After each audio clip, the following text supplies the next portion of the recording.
नमस्कार दोस्तों, आज मैं आप सभी के लिए शनिवार की व्रत की विधि और शनिवार व्रत कथा लेकर के आई हूँ। आपको पसंद आए तो लाइक एंड सब्सक्राइब करें। कहा जाता है कि शनि दशा का कष्ट दूर करने के लिए यह व्रत किया जाता है और शनि स्तोत्र का पाठ भी लाभदायक होता है।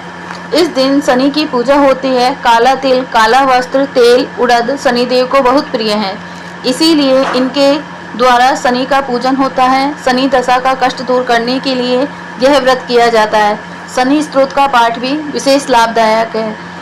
शनिदेव व्रत कथा प्रारंभ। एक समय सूर्य, चंद्रमा, मंगल, बुध, बृहस्पति, शुक्र, शनि, राहु और केतु इन 9 ग्रहों में आपस में झगड़ा हो गया कि हम सब में सबसे बड़ा कौन है। सब अपने आप को बड़ा कहते थे। जब आपस में कोई निश्चय न हो सका तो सब के सब आपस में झगड़ते हुए इंद्र के पास गए और कहने लगे कि आप सब देवताओं के राजा हो, इसीलिए आप हमारा न्याय करके बतलाओ कि हम 9 ग्रहों में सबसे बड़ा कौन है। राजा इंद्र इनका यह प्रश्न सुनकर घबरा गया और कहने लगा कि मुझ में यह सामर्थ्य नहीं है जो किसी को बड़ा या छोटा बतलाऊं। मैं अपने मुख से कुछ नहीं कह सकता। हाँ, एक उपाय हो सकता है। इस समय इस पृथ्वी पर राजा विक्रमादित्य दूसरों के दुखों को दूर करने वाला है, इसलिए तुम सब मिलकर उन्हीं के पास जाओ, वही तुम्हारे दुखों का निवारण करेंगे। ऐसे वचन सुनकर सभी ग्रह देवता चलकर भूलोक में राजा विक्रमादित्य की सभा में जाकर उपस्थित हुए और अपना प्रश्न राजा के सामने रखा। राजा उनकी बात सुनकर बड़ी चिंता में पड़ गए कि मैं अपने मुख से किसको बड़ा और किसको छोटा बतलाऊं। जिसको छोटा बतलाऊंगा वही क्रोध करेगा। परंतु उनका झगड़ा निपटाने के लिए राजा ने एक उपाय सोचा कि सोना, चांदी, कांसी, पीतल, सीसा, रांगा, जस्ते, अभ्रक, लोहा आदि 9 धातुओं के 9 आसन बनवाए और सब आसनों को क्रम से जैसे सोना सबसे पहले और लोहा सबसे पीछे बिछाए गए। इसके पश्चात राजा ने सब ग्रहों से कहा कि आप सब अपने अपने आसनों पर बैठिए। जिसका आसन सबसे आगे वह सबसे बड़े और जिसका आसन सबसे पीछे वह सबसे छोटे जानिए, क्योंकि लोहा सबसे पीछे था और वह शनिदेव का आसन था। इसीलिए शनिदेव ने समझ लिया कि राजा ने मुझको सबसे छोटा बना दिया है।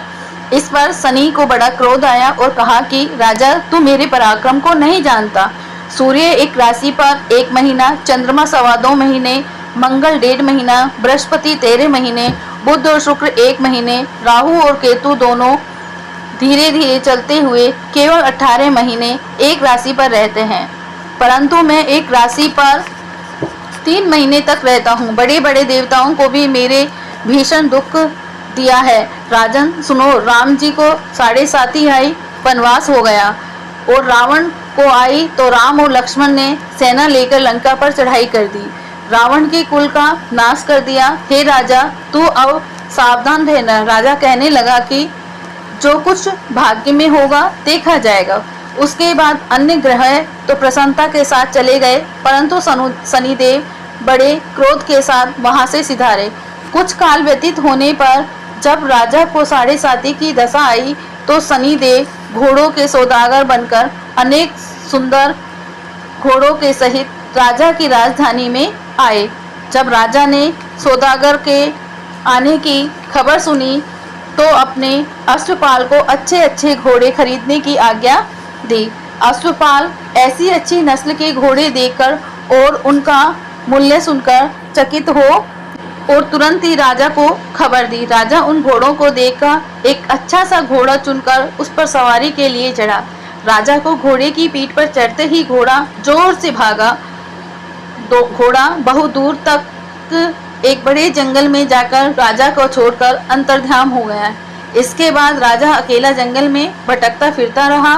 बहुत देर के पश्चात राजा ने भूख और प्यास से दुखी होकर भटकते भटकते एक ग्वाले को देखा। ग्वाले ने राजा को प्यास से व्याकुल देखकर पानी पिलाया।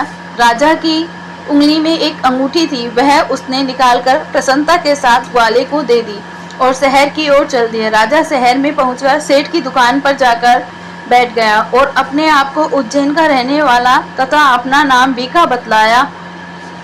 सेठ ने उसको एक कुलीन मनुष्य समझकर जल आदि पिलाया। भाग्यवश उस दिन सेठ की दुकान पर बिक्री बहुत अधिक हुई। तब सेठ उसको भाग्यवान पुरुष समझकर भोजन कराने के लिए अपने साथ ले गया। भोजन करते समय राजा ने एक आश्चर्य की बात देखी कि खूंटी पर हार लटक रहा था और वह खूंटी उस हार को निगल रही थी। भोजन के पश्चात घर आने पर जब सेठ को घर में हार नहीं मिला तो सबने यही निश्चय किया कि सिवाय बीका के और कोई घर में नहीं आया, अतः अवश्य ही उसी ने हार चोरी किया है। परंतु बीका ने हार लेने से नाहीं की। इस पर 5-7 आदमी इकट्ठे होकर उसको फौजदार के पास लाए। फौजदार ने उसकी राजा के सामने उपस्थित कर दिया और कहा कि ये आदमी तो भला प्रतीत होता है, चोर नहीं मालूम होता, परंतु सेठ का कहना है कि इसके सिवाय और कोई घर में आया ही नहीं, अवश्य ही इसी ने चोरी की है।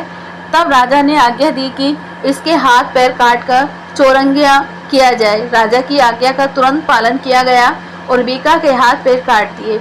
इस प्रकार कुछ काल व्यतीत होने पर एक तेली उसको अपने घर ले गया और कोल्हू पर उसको बिठा दिया। बीका उस पर बैठा हुआ अपनी जवान से बेल हाँकता रहा। राजा की दशा समाप्त हो गई और एक रात को वर्षा ऋतु के समय वह मल्हार राग गाने लगा। तो उसका गाना सुनकर उस शहर के राजा की कन्या उस राग पर मोहित हो गई और दासी को खबर लाने के लिए भेजा कि शहर में कौन गा रहा है। दासी सारे शहर में फिरती फिरती क्या देखती है कि तेली के घर में चौरंगिया राग गा रहा है। दासी ने महल में आकर राजकुमारी को सब वृत्तांत सुना दिया। बस उसी क्षण राजकुमारी ने अपने मन में यह प्रण कर लिया, चाहे कुछ भी हो मैंने इसे चौरंगिया के साथ विवाह करना है।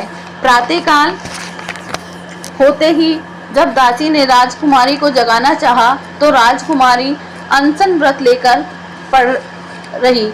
तब दासी ने राजा के पास जाकर राजकुमारी के ने उठने का वृत्तांत कहा। रानी ने तुरंत ही वहां पर आकर कुमारी को जगाया और उसके हृदय का कारण पूछा।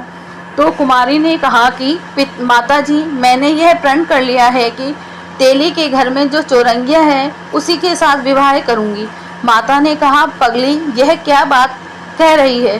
तुझको किसी देश के बड़े भारी राजा के साथ परणाया जाएगा। कन्या कहने लगी कि माताजी, मैं अपना प्रण कभी नहीं तोड़ूंगी। माता ने चिंतित होकर यह बात राजा को बताई।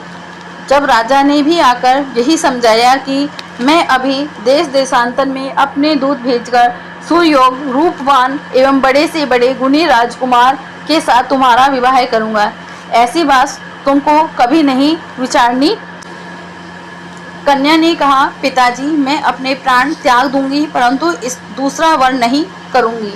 इतना सुनकर राजा ने क्रोध से कहा, यदि तेरे भाग्य में ऐसा ही लिखा है तो जैसी तेरी इच्छा हो वैसा ही कर। राजा ने तेली को बुलाकर कहा कि मेरे घर में जो चौरंगिया है, तेरे घर में जो चौरंगिया है उसके साथ मैं अपनी कन्या का विवाह करना चाहता हूँ। तेली ने कहा कि यह कैसे हो सकता है? कहाँ आप हमारे राजा और कहाँ मैं एक नीच तेली। परंतु राजा ने कहा कि भाग्य के लिखे को कोई टाल नहीं सकता, अपने घर जाकर विवाह की तैयारी करो। राजा ने उसी समय तोरण और थम लगवा कर अपनी राजकुमारी का विवाह चौरंगिया विक्रमादित्य के साथ कर दिया। रात्रि को जब विक्रमादित्य और राजकुमारी महल में सोए तो आधी रात के समय शनिदेव ने विक्रमादित्य को सपने दिया कि राजा, कहो मुझको छोटा बतलाकर तुमने दुख उठाए। राजा ने क्षमा मांगी। शनिदेव ने प्रसन्न होकर विक्रमादित्य को हाथ पैर दिए। तब राजा ने कहा, महाराज, मेरी एक प्रार्थना स्वीकार करें कि जैसा दुख आपने मुझे दिया है ऐसा और किसी को न दें। शनिदेव ने कहा कि तुम्हारी यह प्रार्थना स्वीकार है। जो मनुष्य मेरी कथा सुनेगा या कहेगा उसकी मेरी दशा में कभी किसी प्रकार का दुख नहीं होगा, और जो नित्य ही मेरा ध्यान करेगा या चींटियों का आटा डालेगा उसके सब मनोरथ पूर्ण होंगे। इतना कहकर शनिदेव अपने धाम को चले गए और राजकुमारी की आंखें खुली और उसने राजा के हाथ पांव देखे तो आश्चर्य को प्राप्त हुई। उसको चकित देखकर राजा ने अपना समस्त हाल कहा कि मैं उज्जैन का राजा विक्रमादित्य हूँ। यह बात सुनकर राजकुमारी अत्यंत प्रसन्न हुई। प्रातःकाल राजकुमारी से उसकी सखियों ने पूछा तो उसने अपने पति का समस्त वृतांत कह सुनाया। तब सबने प्रसन्नता प्रकट की और कहा कि ईश्वर ने आपकी मनोकामना पूर्ण कर दी। जब उस सेठ ने यह सुनी तो वह सेठ विक्रमादित्य के पास गया और उसके पैरों में गिरकर क्षमा मांगने लगा कि आप पर मेरे चोरी का झूठा दोष लगाया, अतः आप मुझको जो चाहे दंड दें। राजा ने कहा, मुझ पर शनिदेव का कोप था, इसी कारण यह सब दुख मुझको प्राप्त हुआ। इसमें तुम्हारा कोई दोष नहीं, तुम अपने घर जाकर अपना कार्य करो। सेठ बोला कि मुझे तभी शांति होगी जब आप मेरे घर चलकर प्रीतिपूर्वक भोजन करोगे। राजा ने कहा कि जैसी आपकी मर्जी हो वैसा ही करें। सेठ ने अपने घर जाकर अनेक प्रकार के सुंदर भोजन बनवाए और राजा विक्रमादित्य को प्रतिभोज दिया। जिस समय भोजन कर रहे थे, एक अत्यंत आश्चर्य की बात सबको दिखाई दी। जो खूंटी पहले हार निगल गई थी, वह अब हार उगल रही थी। जब भोजन समाप्त हो गया तो सेठ ने हाथ जोड़कर बहुत सी मोहरें राजा को भेंट की और कहा कि मेरी श्री कंवरी नामक एक कन्या है, उसका पानी ग्रहण आप करें। इसके बाद सेठ ने अपनी कन्या का विवाह राजा के साथ कर दिया और बहुत सा धन दान दहेज आदि दिया। इस प्रकार कुछ दिनों तक वहां निवास करने के पश्चात विक्रमादित्य ने शहर के राजा से कहा कि अब मेरी उज्जैन जाने की इच्छा है। फिर कुछ दिन के बाद विदा लेकर राजकुमारी मनभावनी सेठ की कन्या श्री कंवरी तथा दोनों जगह के दहेज में प्राप्त अनेक दास दासियों, रथ और पालकियां सहित विक्रमादित्य उज्जैन की तरफ चले। जब शहर के निकट पहुंचे और पुरवासियों ने राजा के आने का संवाद सुना तो समस्त उज्जैन की प्रजा अगवानी के लिए आई। तब बड़ी प्रसन्नता से राजा अपने महल में पधारे। सारे शहर में बड़ा भारी महो उत्सव मनाया गया और रात्रि को दीपमाला की गई। दूसरे दिन राजा ने सारे शहर में यह सूचना कराई कि शनिश्चर देवता सब ग्रहों में सर्वोपरि हैं। मैंने इनको छोटा बतलाया, इसी से मुझको यह दुख प्राप्त हुआ। इसी कारण सारे शहर में सदा शनिश्चर की पूजा और कथा होती रही और अनेक प्रकार की शुभ भोगते रहे। जो कोई शनिश्चर की इस कथा को पढ़ता अथवा सुनता है, शनिदेव की कृपा से उसके सब दुख दूर हो जाते हैं। शनिवार की कथा को व्रत के दिन अवश्य पढ़ना चाहिए। ओम शांति, ओम शांति, ओम शांति। हे पाप हारी कर दया निज दास के सब दुख हरो, भय काल का भी कष्ट कर वे ज्ञान अतिशय सुख करो। उद्धार कीजिए वेग प्रभु मन ना विभव सागर परी, ऋषि नारी तारी दया निधि सब पाप दुर्गति परिहारी। हे दीन बंदो शरण सब तब अवगुण सभी हर लीजिए, होए मनोरथ सफलता आनंद सब विधि कीजिए। जग राग जग तज विश्वास हो अनुराग अति घना, शुभ भाव हो धीरज सदा सद्गुण हम धरे प्रति बिना। एकाग्र हो वे चित्तवृत्ति दुर्वासना विसराय हम, नित्य सात्विक की भोजन करें अरु अलह सादा खाए हम। विषयी जनों को त्याग दे अत्याचार तजी श्रेष्ठ हो, सब प्राणियों से प्रेम कर अरुण धारणा शुभ दृष्टि हो। सब धर्म पाव नेम से दुर्गति कुसंगति त्याग कर, शुभ युक्ति पावे परम पद विज्ञानी से नित्य जाग कर। सब लोग चिंता त्याग दें यह कृपा दृष्टि धारिये, जाने पाए ब्रह्मानंद को झूठे विद्या टारिये। हे पाप हारी कर दया निज दास के सब दुख हरो। ओम जय जगदीश हरे, सुमि जय जगदीश हरे, भक्त जनों के संकट क्षण में दूरी करे। ओम जय जगदीश हरे, जो धावे फल पावे दुख विनाश मन का, सुमि दुख विनाश मन का, सुख संपत्ति घर आवे कष्ट मिटे तन का। ओम जय जगदीश हरे, मात पिता तुम मेरे, शरण गहूँ मैं किसी की, स्वामी शरण गहूँ मैं किसी की। तुम बिन और न दूजा, प्रभु बिन और न दू, आस करूँ किसकी। ओम जय जगदीश हरे।